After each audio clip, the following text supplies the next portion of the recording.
ముఖ్యంగా ఇది పేరెంట్స్ మీకే. ఒకరి లైఫ్‌తో ఒకరిని పోల్చొద్దు ప్లీజ్ దయచేసి. ప్రతి ఒక్కరి జీవితం ఒకేలా ఉండదు. ఎవరి కష్టాలు వారికుంటాయి. ఒకరితో ఒకరిని దయచేసి పోల్చొద్దు.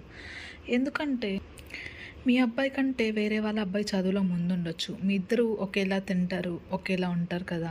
వాడెందుకు మంచి మార్కులు తెచ్చుకున్నాడు, నీకెందుకు రాలేదని అనొద్దు. ఎందుకంటే వాడికి చదువులో ముందుండొచ్చు ఆ అబ్బాయి. కానీ మీ అబ్బాయి ఇంకో దాంట్లో ముందుండొచ్చు. అదేంటో కనుక్కొని ఎంకరేజ్ చేయండి.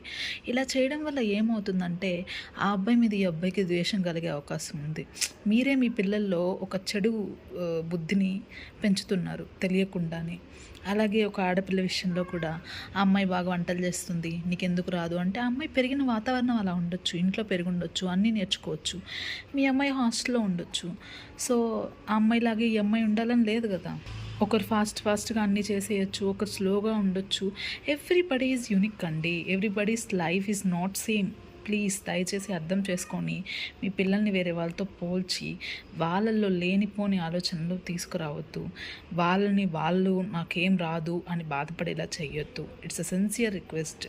దీనివల్ల చాలా సూసైడ్లు ఇలాంటివి కూడా అవుతూ ఉన్నాయి. అండ్ మా పేరెంట్స్ మమ్మల్ని అర్థం చేసుకోవట్లేదు అట్లా అనేసి. దయచేసి మీ పిల్లల్ని ఎంకరేజ్ చేయండి. Thanks for watching.